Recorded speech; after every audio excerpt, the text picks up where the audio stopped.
Hello everyone and welcome to this video where today we're going to learn about some tools in our Adobe Illustrator software. But before that, I'm going to go to Window and go to Workspace and select Essentials Classic. Okay. After that, I'll see my tools more visibly so that I can explain it properly to you. Okay. Now, today I'm going to show you about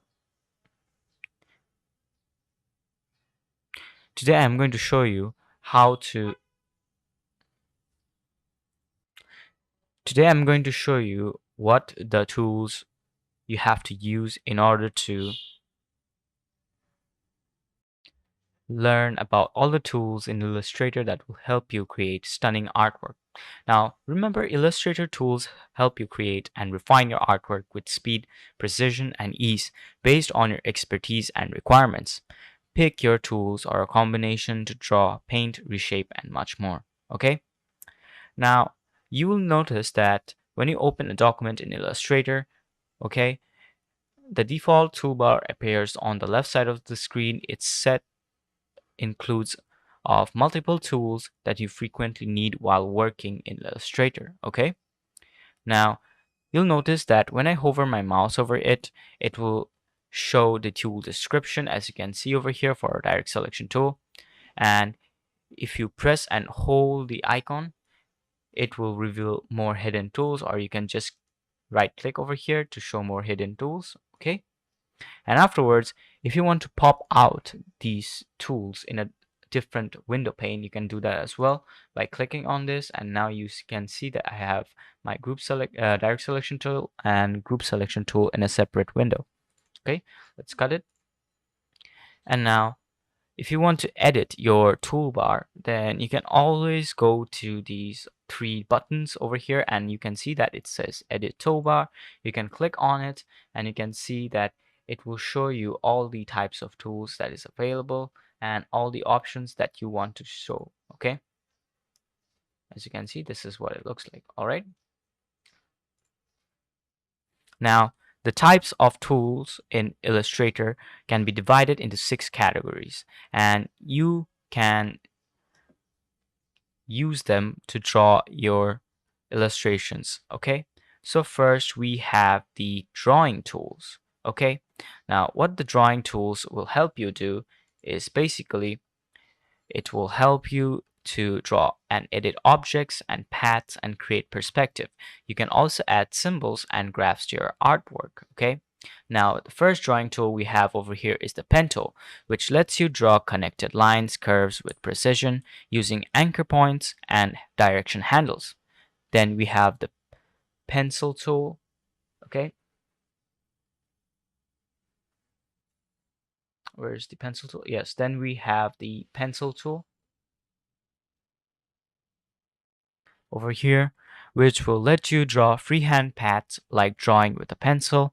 Then we have the add anchor point tool, which will let you anchor points, and delete anchor point tool, which will let you delete anchor points.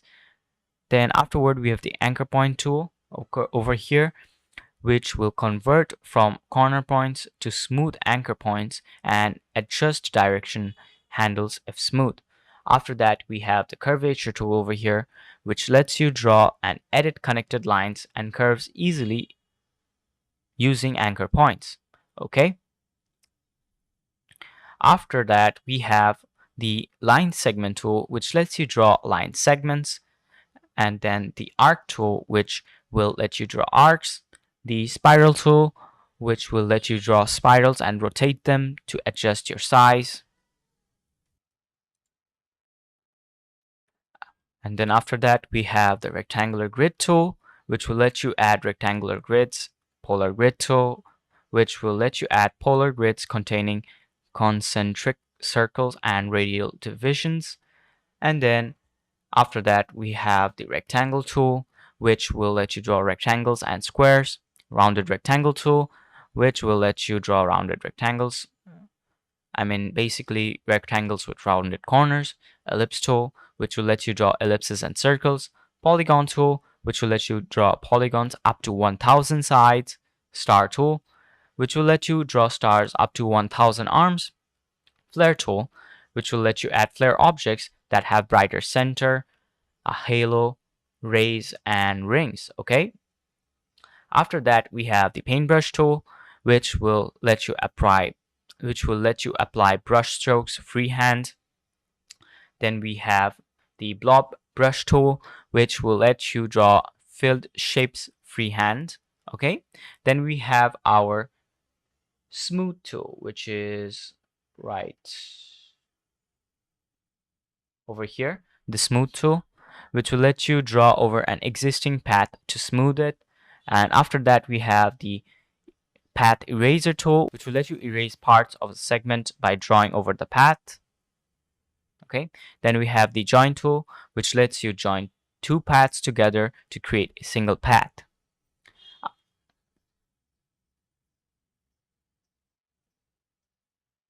After that, we have the shaper tool over here, which will let you sketch rough freehand shapes and convert them into crisp vector shapes. Okay.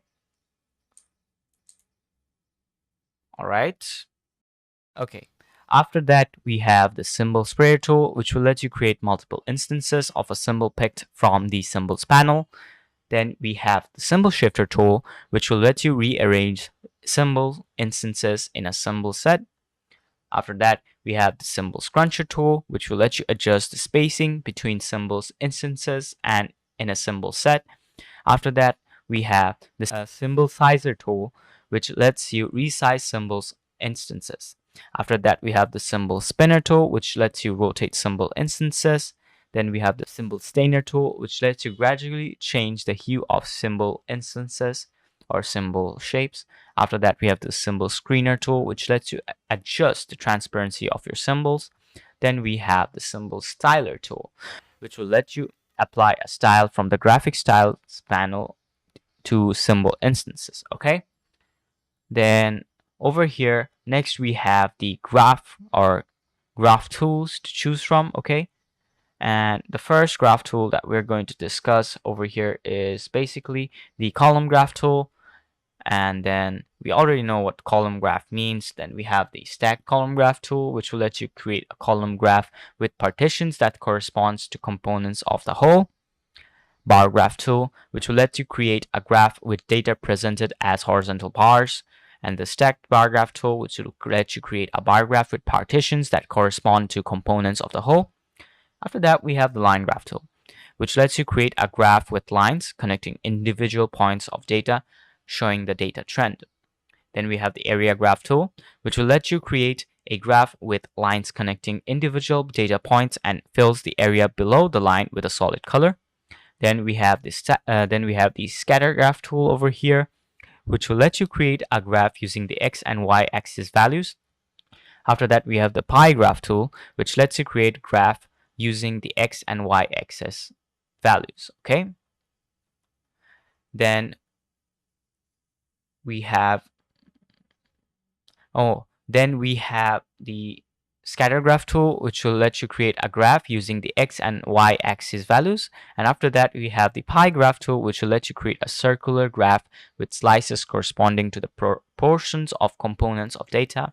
After that, we have the radar graph tool, which will let you create a circular graph with axes that grow outward from the center in the axis which represents a variable. After that, we have our slice tools over here, as you can clearly see, and it lets you divide the artboard into different areas and save them as separate images. After that, we have the slice selection tool, which lets you select, move, or transform a slice.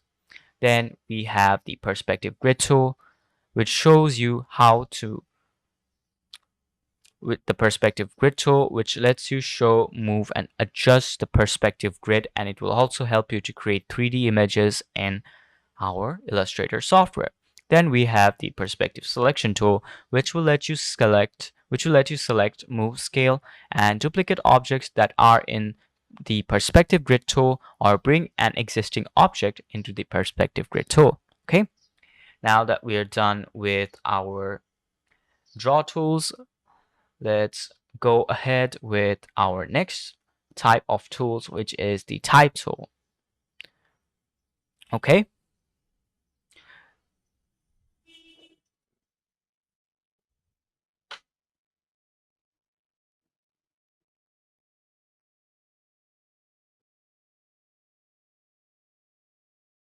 So the type tools basically help you to add and edit text in your artwork. Apart from plain text, you can also add text on a path or in an area or apply the desired text effects. Okay. Now, the first text tool that we have is the type tool, which lets you enter text at a point or in an area. And then we have the area type tool. Okay. So the area type tool over here lets you use boundaries of objects to enter and control the flow of text. After that, we have type on a path tool, which lets you enter text along a path or shape, which lets you enter text along the path of a shape. Then we have the vertical type tool over here, which lets you enter text vertically at a point. We have type on a path tool. Oh, wait, I already explained this. So we have vertical area type tool, which lets you use the boundaries of the objects to enter and control the flow of the vertical text. Afterwards, we have the vertical type on a path tool, which lets you enter vertical text along the shape of a path. And then we have the touch type tool over here, which lets you move, scale, and rotate individual characters in a word. All right.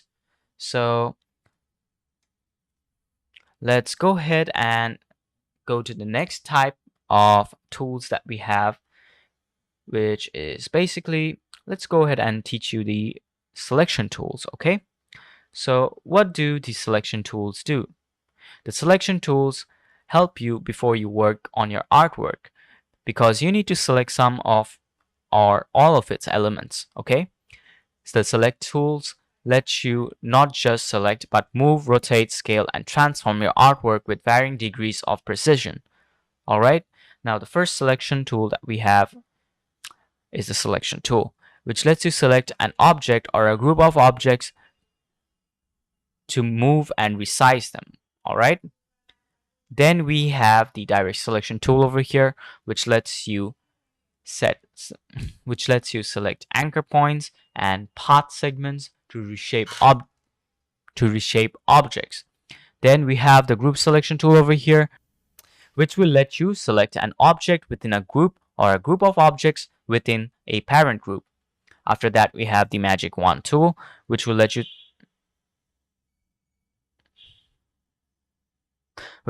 select objects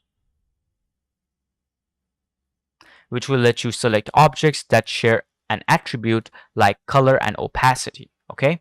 Then we have the lasso tool, which lets you drag to draw a shape around the elements that you want to select. And after that, we have the artboard tool, which will let you create, select, and adjust artboards on the canvas as we have learned from the previous lesson in Adobe Interface. Okay. All right. Let's go down now. And now I'll teach you about the navigate tools.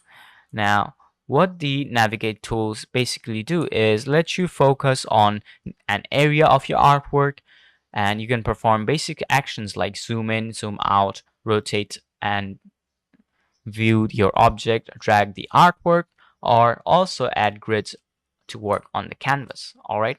Now in navigations, we have the following tools available. The hand tool, which will let you move around the canvas to view parts of your work. Then we have the print tiling tool, which will let you adjust the printable areas of artboards. Then we have the rotate view tool over here, which will let you change the canvas orientation to a specific angle. Then we have the zoom tool over here, which will let you zoom in and zoom out of your canvas. All right, let's go up now, and I'll teach you about our paint tools right now. Illustrator offers a fine collection of vector brushes with which you can apply fills and strokes to elements in your artwork. You can also add blends and complex shapes to get the desired visual effect. All right. First, we have our gradient tool over here. As you can clearly see, it creates a gradual blend between colors because of its name gradient. Then we have our mesh tool over here, which will let you blend colors and create contours on the surface of objects. Then we have the shape builder tool over here, which will let you create complex shapes by merging and erasing simpler. Okay. Then we have the live paint bucket tool, which will let you create live paint group and apply colors, patterns or gradients to different elements. Then we have the live selection tool over here, which lets you select elements on the live paint group. Okay. Now that we are done with the paint section over here, let's go to the next section, which is modify. Now, what the modify tools is basically over here, you can use them to advanced. There are like some advanced tools to modify in Illustrator to manipulate objects and paths. Okay.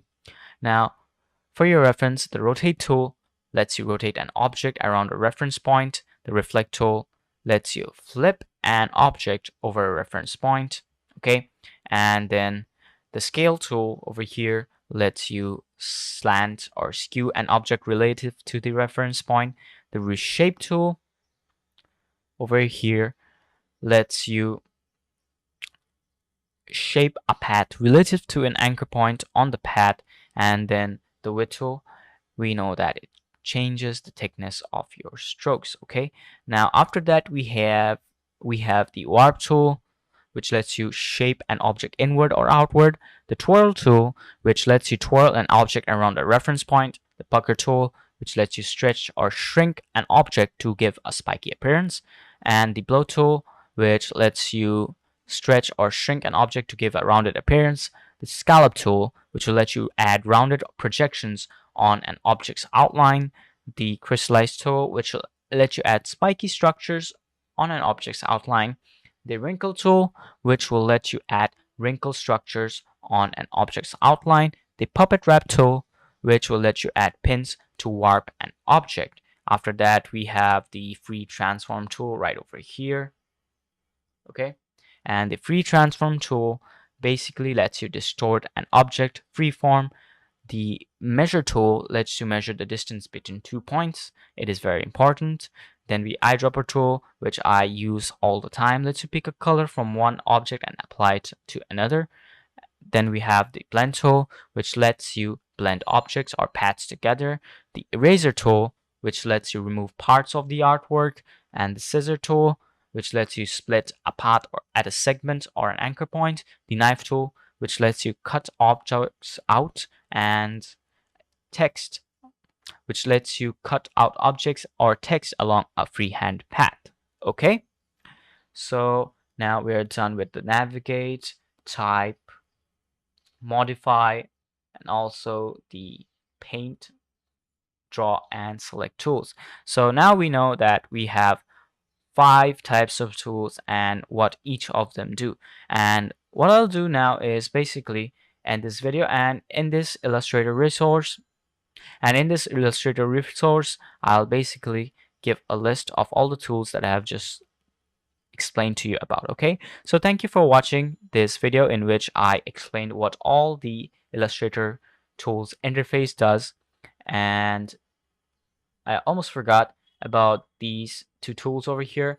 This is the selection tool for your paint. Basically, if you select a rectangle and create it over here, for example, you can select the color fill using this rectangle, and you can select our stroke color using this option. Okay, and if you select these swap and fill stroke, also shift plus X for the shortcut, you can see that it switches the color. Okay, and then after that over here we have the default fill and stroke, which will happen basically after say I select a color over here, which is red.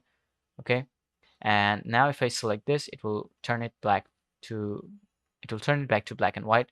After that, over here we have 3 different types of color, either the normal one, the gradient, or none. Okay, now if I select gradient, you'll see that this is what it looks like.